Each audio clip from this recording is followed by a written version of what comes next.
It's all true about the South Seas, wrote the poet Rupert Brooke on his first voyage there at the beginning of this century. There it is, there it wonderfully is. Heaven on earth, the ideal life, little work, dancing, singing and eating. Naked people of incredible loveliness, perfect manners and immense kindliness. A divine tropic climate and intoxicating beauty of sea.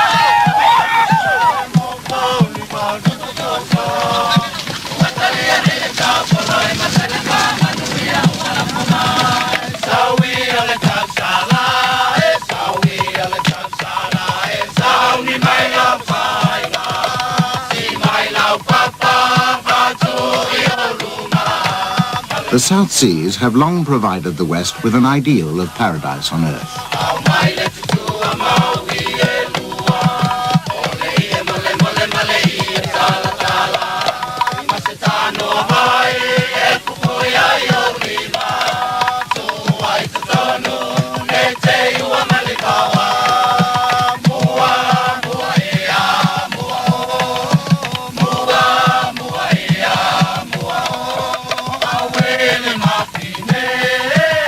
It was in the South Seas that Gauguin painted paradise and created dreams for many of us. Dreams in which men and women live sensual but uncomplicated lives. Islands where fantasies could endure. The philosopher Rousseau and writers like Conrad and Robert Louis Stevenson turned these dreams into an enduring Western myth. The miseries of cold northern Europe must have seemed a long way away. The Garden of Eden had shifted to the South Seas. Somewhere there had to be paradise. Once it had been Greece, now it was Polynesia.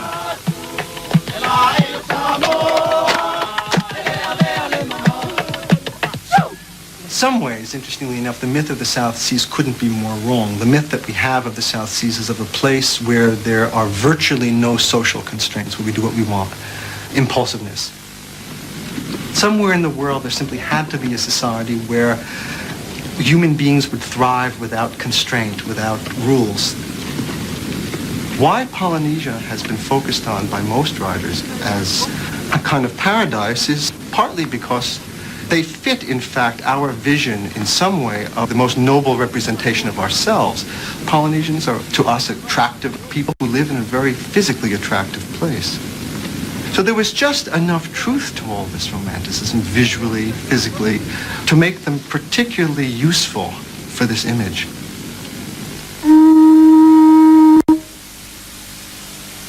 Robert Flaherty, the early documentary filmmaker, was another of the South Seas mythmakers. His moving pictures brought Gauguin's paradise to life. The noble savage was never so noble, nor so beautiful, nor so carefree. Nature was generous, food abundant, ugliness unseen. Life was a dream. Flaherty also showed how the Samoans had developed agonizingly painful rituals of tattooing, tests of endurance by which young men could prove their manhood, there being few other challenges in paradise. There was time for music and dance and gentle love under the palm trees. The young grew up without inhibitions. Somewhere here there had to be a lesson for the overstressed Western world of the 20s, where coming of age was so often seen as a time of tension and conflict. Then along came the anthropologists to add their seal of approval to the myth of the South Seas. Among the first, Margaret Mead seized on Samoa as a model for social change in the West. I was trying to write a book that would be intelligible to the people that might use it. And those were principally teachers, social workers, psychologists. So I wrote it in English. And the result of writing it in English was everybody could read it. And it hit just a moment in history when people were very much interested in the South Seas, very much interested in relaxing many of the taboos that existed in our society, when people were just beginning to read Freud and beginning to try to understand the relationships between the biologically given and the way the society was organized. Margaret Mead studied the patterns of Samoan love life for only 6 months. The message of her first book, which brought her worldwide fame, was that the tensions of growing up in the West were caused by parental and social pressures. In Samoa, she thought she had discovered a lifestyle which could provide a model for what was later to become our permissive society. Today, critics claim her understanding of Samoa was imperfect, that her research was based on the questioning of only a few young girls, and young Samoans, like youngsters everywhere, love to tell romantic tales. They no doubt helped Margaret Mead to hear what she wanted to hear. They were allowed to pick their lovers fairly freely, or if they didn't want lovers, they could live in the house of the missionary and be protected from them until they felt a little older. So that most of the things that are hard on adolescents in modern society, all sorts of conflicts about sex and marriage, ignorance about life, and the Samoan children had peeked through the blinds of houses and seen birth, and they'd watched lovers, and they knew what was going on in the world, and they'd seen death often too. These things that made it hard for adolescents here weren't there. So I was able to come back and say that adolescence is not necessarily the kind of time that we've made it in Europe and America, that the kind of stress that we put on young people induces the kind of Sturm und Drang, the storm and stress that exists, but it isn't necessary. Today there are 2 Samoas. The islands of Western Samoa form an independent state. They retain close ties with New Zealand and have the more traditional way of life. American Samoa is a territory of the United States. The islands are no longer uncontaminated by the outside world. If this is still paradise, one must admit that it sometimes looks and sounds like somewhere else.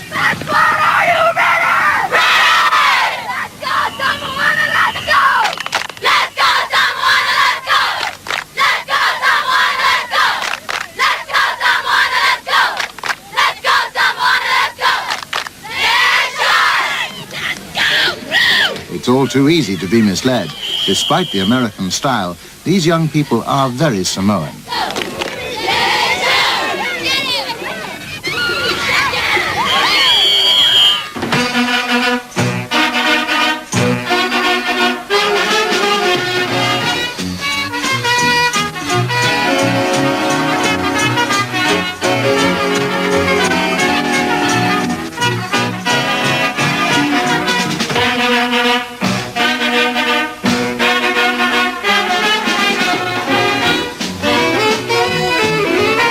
Today, Samoa High School Band plays rock.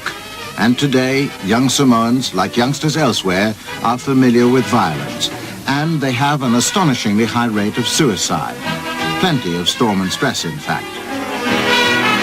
Were they imported with the football and the saxophone?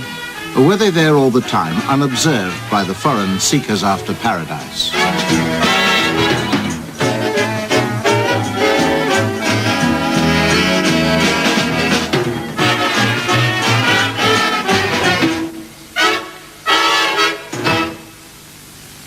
On a beach, a Samoan television unit is recording scenes from a new play, a play written and performed by high school students. What concerns these young Samoans are not the platitudes of paradise, but the realities of suicide, family honor, and rape. Would one of you mind informing the rest of us what's going on? Why don't you try asking her? That bastard raped Janine. Ha, ha, ha. Funny. Did what? Lie your way out of it now. Judas. Judas, is this true? Are you crazy? That's the most ridiculous thing I've ever heard. Yeah. Is it true? You heard me. No! Come on, Stan, let's go. I'll get you later, man. Yeah, You watch your mouth a little later before I come over there. Come on.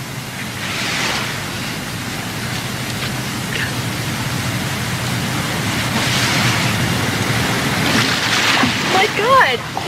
This can't be true. He's my brother. He just raped your best friend. No, he didn't. Look, sooner you face it, the better. No. No, no, no, no, no. So there is rape in paradise, and family honor requires that rape has to be avenged by a killing. For these young actors, the melodrama reflects the tensions which are part of their real-life experience. What kind of a man would I be just to let this kind of thing go? What kind of a man would you be if you didn't? Is that it? You have to feed your macho ego? Why? To make you a hero? To make sure you have at least one murder under your belt before you turn 21? Or is it to make you a man? You know, I think our ideas of manhood are very different. Look, I'm doing this so that you and Janine and other girls can walk on the streets safely, all right? Yeah, walk around with the like of you? Listen, I'm gonna ask you this one more time. If you love me, please, please don't do this. The style of the drama imitates American soap opera, but the problems it deals with are a very real part of Samoan life. Love is far from free, and a sister's virtue is a killing matter. These young actors, in spite of the American veneer, come from traditional homes where sex is not a casual matter. Families are very watchful of their daughter's virginity. When rape happens, brothers defend their sister's honor as their own.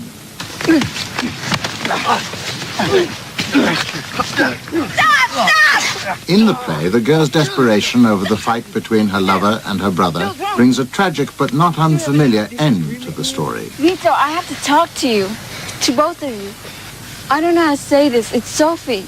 What about her? She's dead. What? She killed herself. She overdosed. They found her about an hour ago. Please tell me it's not true. Tell me it's not true. Do I have to spell it for you? Sophie is dead. She committed suicide. No. No. No. No. No, man, no. No, no, not... At Samoa High School, there is a matter-of-fact acceptance of the high degree of violence in the home. It's a subject for frank discussion in the classroom. How do you feel about corporal punishment at home? First of all, tell me, is there corporal punishment in your homes? Yes. When would you be beaten up by your parents? What sort of offense? For example, like if your dad asked you to go do something for him, like go and buy him a cigarette, and you won't do that what your dad says, and he's gonna beat you up. And he's not gonna beat you up for getting mad. It says in the Bible, a loving parent beats his kid up for his own good, to listen and to respect his parents. If your parents ordered you not to smoke, not to drink, not to take drugs, then you must do it. But if you do it, then they hate you because of that. And that is, that is right. What's right? Beating up you because of doing the bad things, that is where you learn. Do you all agree with that? That your parents it's okay that your parents beat you up when you walk? Yes. What most of them are saying that the kids can benefit from beating by the parents.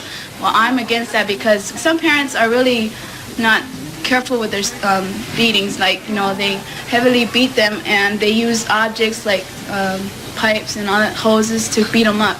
And that can really drive a kid away from their family. It can cause some of the kids to commit suicide, or they can be runaways when the parents beat them up. That's what I think. He mentioned something a while ago about that the parents, they could abuse us, but not that much. But I think that abuse should not occur in any places or even in the homes, because abuse, is just like damaging our body. If they abuse us, so that means we have no use of living in this world if they abuse us. Is the anger building up to the point where you may go out and kill yourself? Yes, a lot of times when I get beaten, they tell you everything that I think that they shouldn't say. And most of the time when I'm alone, I feel as if I want to commit suicide. It's because they give you too much pressures, and for me, when I get beaten up, I just feel like I want to commit suicide. Suicide and violence are not imported. Both have long been part of Samoan life. The root of the problem can be found even in the most remote villages, well away from Western influence. Meetings have been organized by the local YMCA to try to get people to talk about conflicts in traditional life, conflicts which the YMCA allege have given Samoa the highest rate of suicide in the world. La la se wala taun ta tu tam ko ina ia fa ti ai pe fo ia ni me o tu yo la wi a to la na ta tum ta pule la fa le si o lo la ina wa fia le me o le ma wa o te lo e fa longo tanga ta wa o te ia pia le me kum kum wa tanga ta sia le me o ia no manatu ta lo na pule le ola pe o tonga fiti le fo ia fa fita o manatu tanga o le tonga fiti le fo ia fa fita o le ole ma le o te ngia el ta mama tina o le fa uma le o ne yo le tulang o le pule le o a ia lava ia le mafitanga ma tuam fa nau yo kolu mai ngau fai kioi o le vai mo ma ku o le lava la ko mafitanga panga o fai koi ngo foi la fanga o le usi skai i fa ko nga ma ku wala yo ku pu fa fi kauli le yo le fa fi kauli long yo le li lo sakang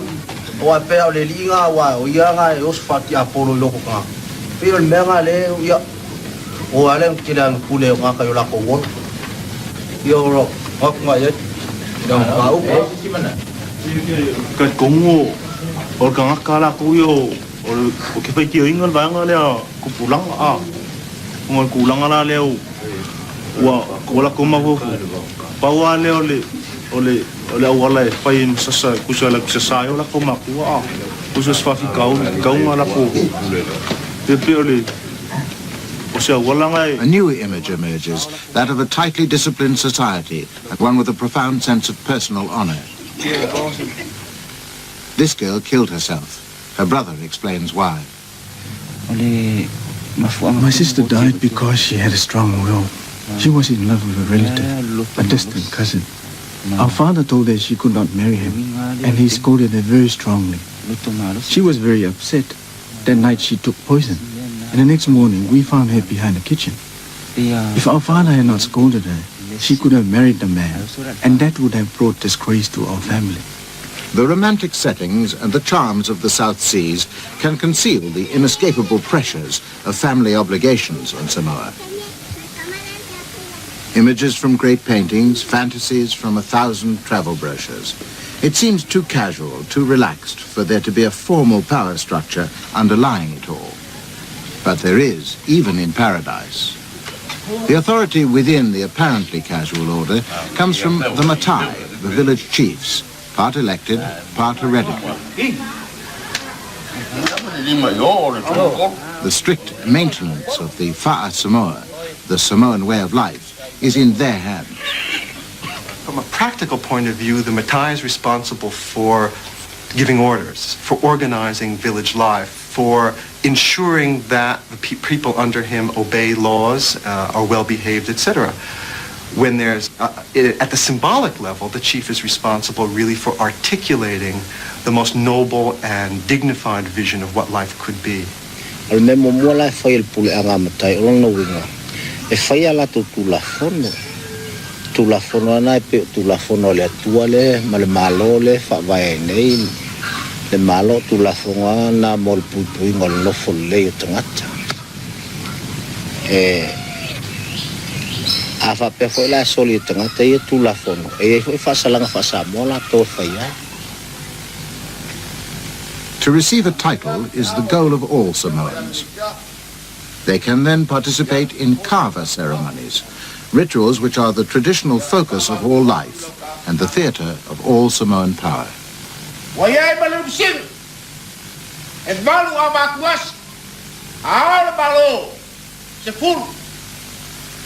The kava ceremony is a very delicate way of fine-tuning the decision-making apparatus for a meeting. What's going on in the kava ceremony is a public recognition in a ritual way of the rank, the relative dignity of all the parties that are present. And by accepting a cup of kava in a particular order for this meeting, you are accepting a certain weighting of voices. What you're doing is publicly acknowledging that the most important opinion will come from the first and last recipients of a cup of kava. What then happens is, after all this fine-tuning has gone on and everybody's acknowledged the nobility of everybody present, very often the substantive matters get handled very, very quickly because the decision-making apparatus has been agreed upon.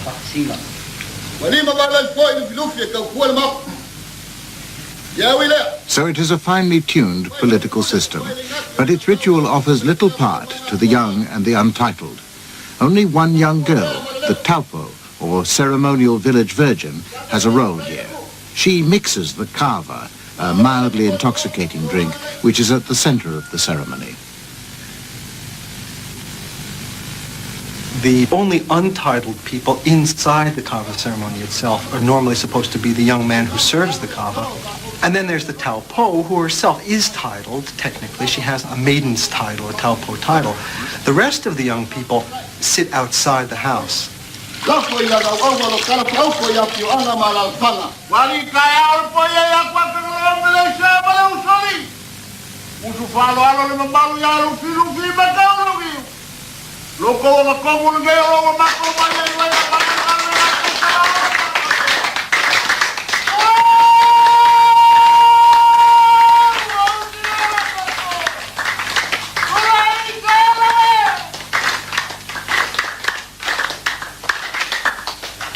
The kava ceremony defines not only a man's rank, but all of his social relationships.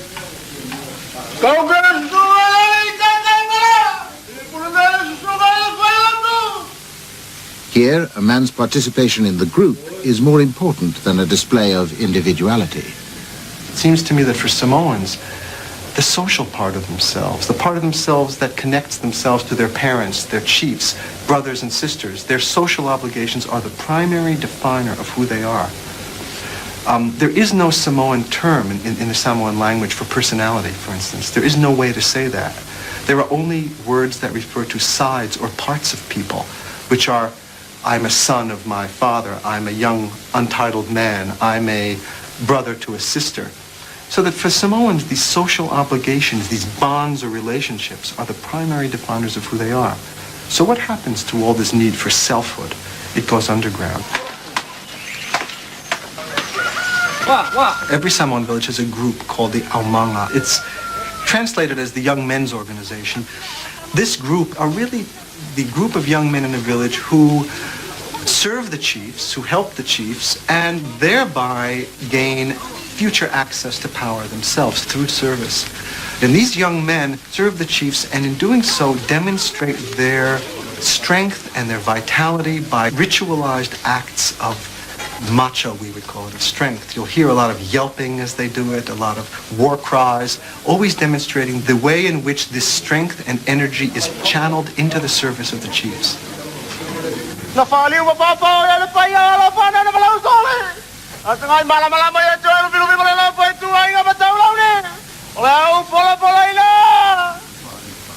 For young people prepared to wait their turn, the system offers support and a great warmth of family feeling, with the promise of rewards to come. For the man who ultimately receives a title, the waiting can be worthwhile. As you get older and get involved in the political system, the Samoan political system, the adrenaline starts to pump as you become more influential and you begin to become a matai or the wife of a matai or become higher up in your church group. The politics and the excitement of interacting with other people of the same status becomes great. And at that time, you then are within the system and you are getting your excitement or your social excitement and your social needs taken care of. As a young child or as a young person growing up, you are basically expected to carry on the drudgery or the work that is the older people don't want to do.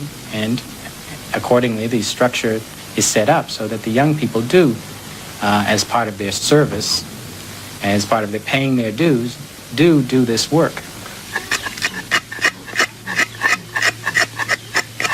the preparation of food, work on the plantation, these are the domestic chores demanded. For the young, it would seem a somewhat dull and arduous life without much outlet for youthful ambitions.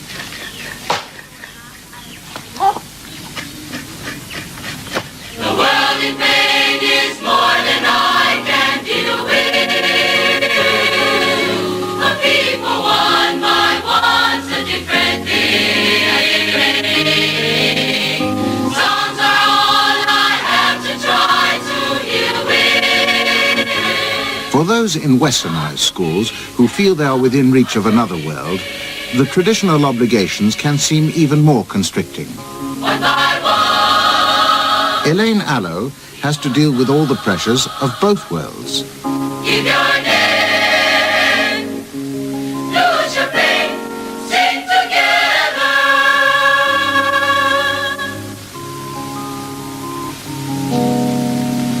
Sing together.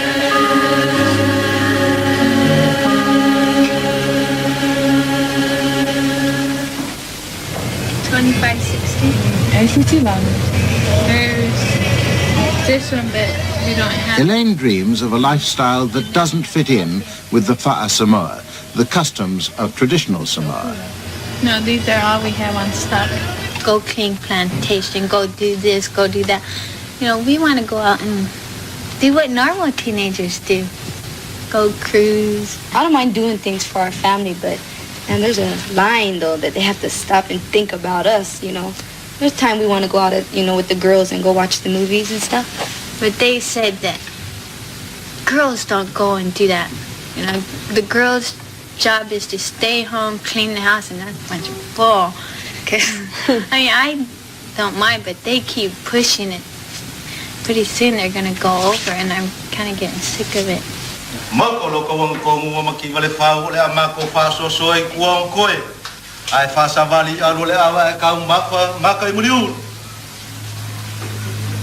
But even Elaine, like many educated Samoans, has a deep respect for the Fa'a Samoa. She may fight against demands to perform domestic chores and to work on the plantations, but she has trained very seriously to take on the role of taupo at her family kava ceremony.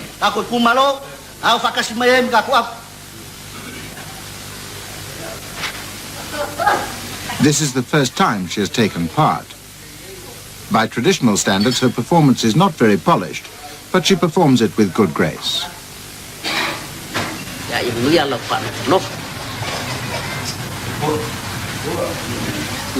Elaine accepts the system. She admires it and wants to be part of it. She hasn't yet revolted against its disciplines, but some have, including her boyfriend.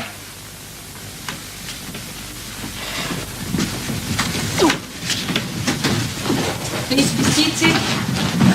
Final Division of the High Court of Samoa Session, members of the bench, Justice Gardner, Judges Tawanu'u and Olo. Your Honor, we have a plea agreement to submit to the court for consideration. Here, the American judicial system applies. The defense and prosecuting attorneys can reach an agreement which they jointly put to the judges. A violent crime for a small reward.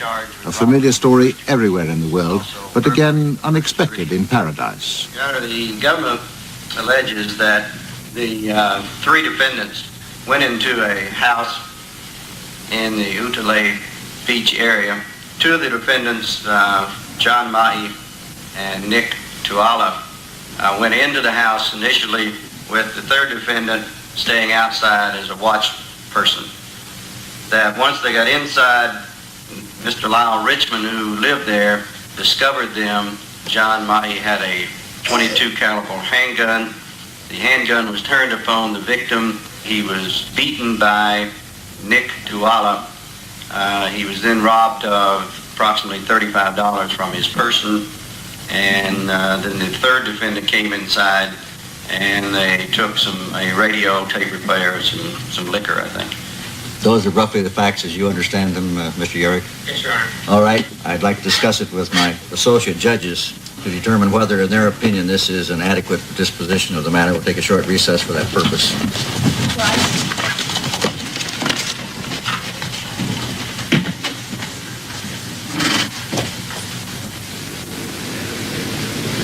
It will be the judgment of the court as far as John Mahi is concerned, that for the offense of robbery in the first degree as set forth in count 1 of the information, that he be confined to prison for a period of 15 years. As to Willie Kiliona, it will be the judgment of the court that he be confined to prison for a period of 10 years. And as to Nick Tuala, that he be confined to prison for a period of 10 years. Each of you will be ordered taken to the Tafuna Correctional Institution to serve your term. You will, of course, have credit for time served. Thank you, gentlemen. Court will now be adjourned.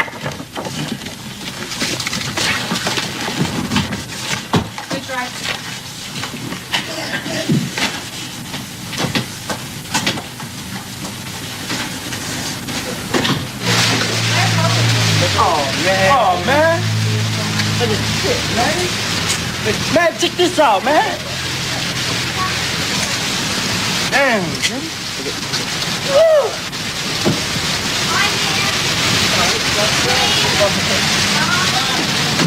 Don't forget, you guys. Sunday. Bye.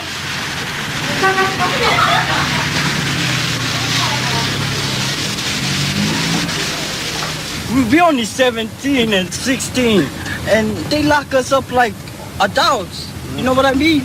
That's not how the state's law is. And, you know, we're just 17. As you can see, the handcuffs, they treat us like animals at them tafuna. It is too easy to argue that violent crimes result from contact with the outside world.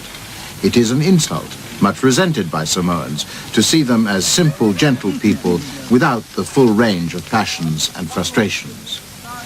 John Mahi and his friends seem to have acted violently for the most trivial of rewards. What makes 3 high school students from good families commit a mindless act of violence? It was for our friend's birthday, and we promised that we would get him some beer, but we didn't have no money. So we went downtown for some money. We had no other way, so we went to that house. See, I went in first with the gun, the 22 special, and then he came right in the back of me. Then just me and him, and he was outside as a lookout. And then we didn't really beat him up bad. He just hit him 3 times, and he knocked out. Traditionally, the stability of the Samoan system rests on the authority of the Matai, not on the self-discipline of the individual. But today it is that authority which is most resented. See, if you know, these are what like Macais, you know, the Aumangas, that's our police of the village. You know, if they catch you doing something wrong, they beat you up. And if you turn around and beat them up, you know, they'll get the whole Aumanga, you know, it's like the whole village come in the front of your house and beat you up in the front of there. They can kill you without even going to jail. That's how the Samoan custom is. You mean you couldn't give the police a protection? No. The police will be on their side too. They'll be on their side too, because it's Samoan custom. They're like helping the Matai, the big, older man out. They don't help little kids like us.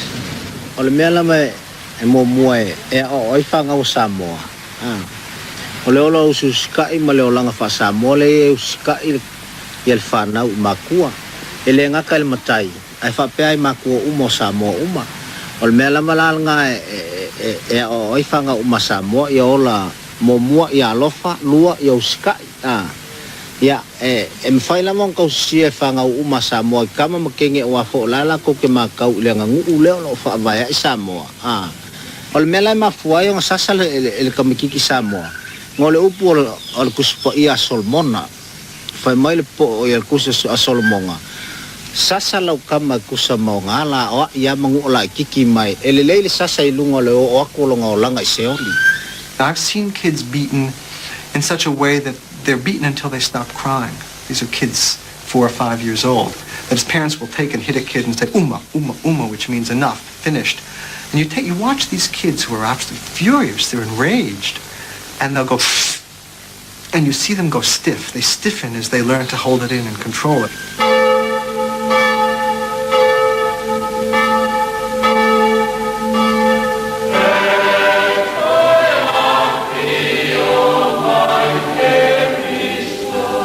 Christianity came to Samoa in the early 19th century, and it took root. In every village, authority is shared between the church and the Matai. The combination is a powerful one.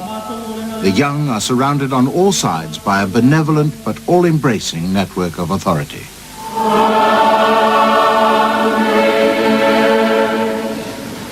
E pule li fai pule tangata uma sal tangata le alu lotu. E sal tangata le lotu. E le lan fasalanga matou e fai ai wa o te tonu matou.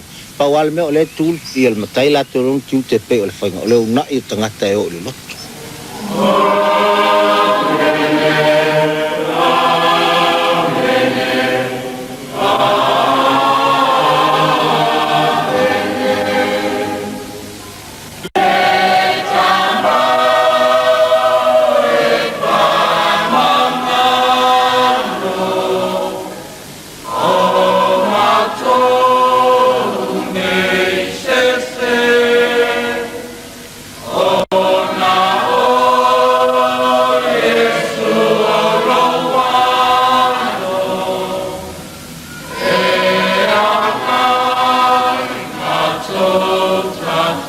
There are no empty churches. On Sunday, the bells toll, the streets are empty, Samoa is at prayer in its various denominations. Tight-knit communities bound by family ties and religious prescription.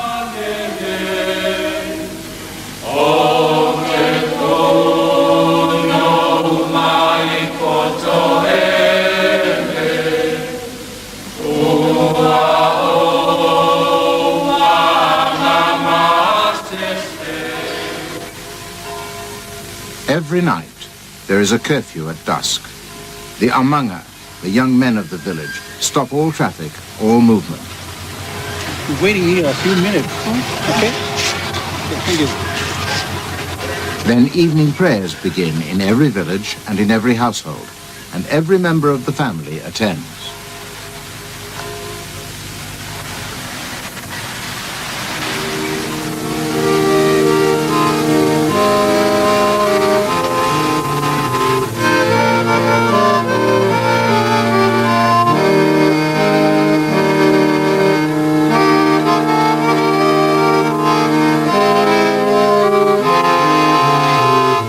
A Victorian scene in the South Seas. Family prayers.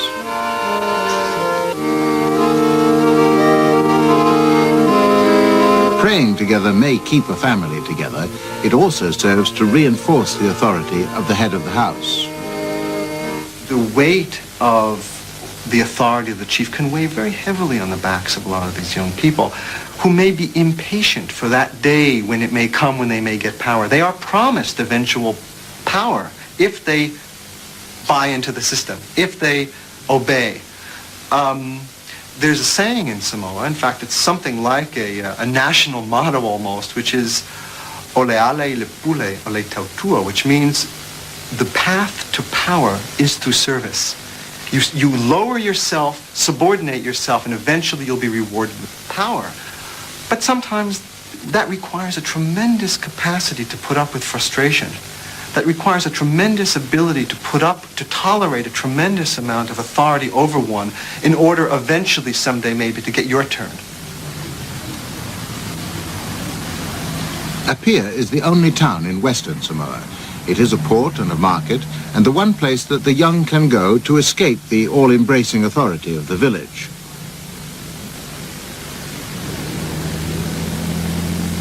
One of those who has left his home in the village and moved to the town to seek a very different lifestyle is a young man nicknamed Isumu, the Rat.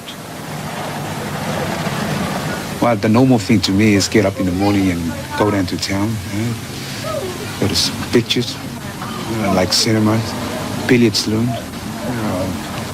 meet friends, and working friends. If there's no movie on today, and I don't think I'll be down at the movie, but if there's a movie 7 days a week, and I can sure tell you that I'll be in the theater all day, seeing them all in movies. You bastards, you're really gonna get it.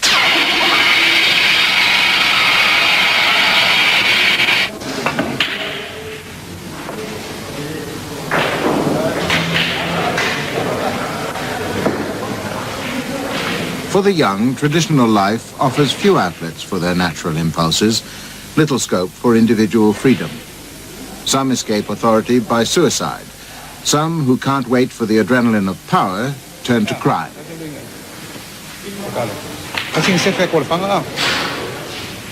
Others, like Isumu, play a waiting game. I am planning maybe in 5 or 6 years' time. And then when it's my turn to become a Matai, and then I'll move back to the village and have my share of saying to the family, you know, I'm going to, like, giving orders out to the family and tell them what to do. Yes. What he wants, it seems to me, is he wants his cake, he wants to eat it. He wants the power without the service. And that is a temptation. He doesn't want to stay in that village and do the dirty work. And there's always a tension in Samoan society between, you know, is it the young kid who's sort of quietly served the chief who's going to be handed the title, or is it the guy who's very gifted, very articulate, very learned, perhaps even rich, who can come in and somehow grab the title and get the power? He's trying to have his cake and eat it, I think.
The prodigal son who tries to escape from the village is a regular target for satirical sketches, which are the highlight of the Fears, the boisterous musical parties that take place in the villages.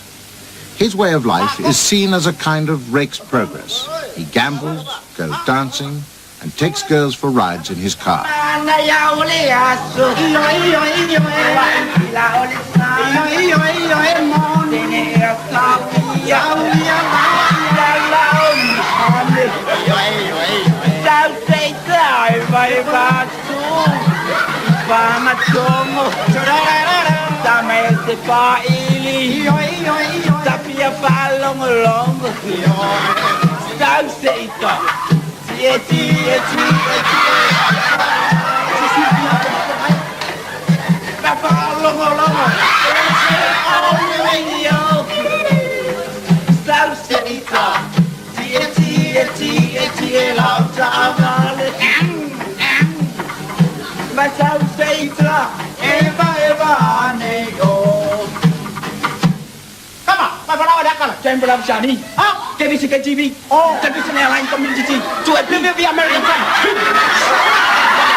All the rake wants is a car, a girl to love him, a beer to drink, and to go to the movies.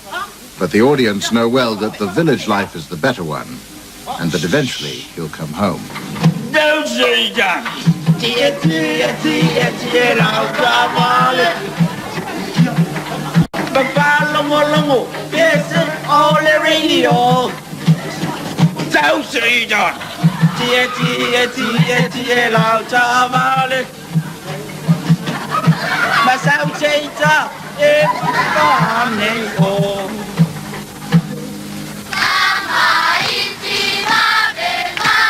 It has been too easy to impose an image of paradise on lovely Samoa, our image, not theirs.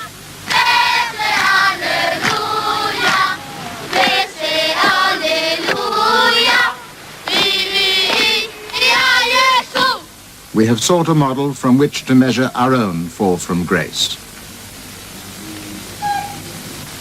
A world without conflicts, a world without restrictions, a world also without responsibilities.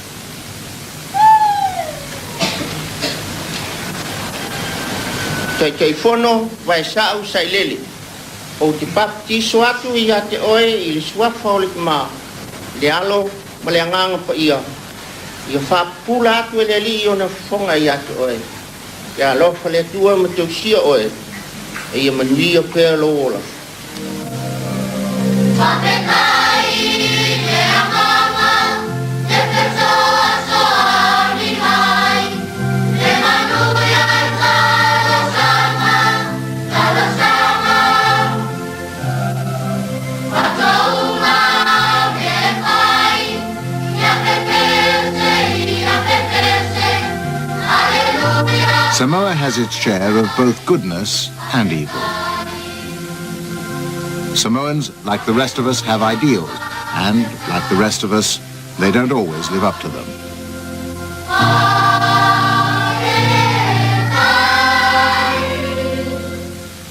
I think this kind of explanation makes a heck of a lot of sense of the apparent contradictions about Samoan sexuality. Is sexuality casual in Samoa, or do Samoans have this cult of virginity? Well, the answer is in some way, possibly both. That is, there's a time and a place for everything. And it seems to me that while there are, I'm sure, women who marry as virgins in Samoa, not everybody does. But it's very important that at least at the top level, the high-born people maintain at least the appearance of virginity, and perhaps even virginity, because they represent the ideal. They must realize the ideal. If other people fall, well, that's human nature, isn't it? We can't all somehow conform to the highest expectation. And one of the things that I found that I love about Samoa is that finally, in the end, they're very human people. They have a wonderful sense of human failing. And so long as they can stick to their ideals and articulate their ideals and visualize and dance out their ideals, it frees them sometimes to be quite a bit looser than that as they actually live out their lives.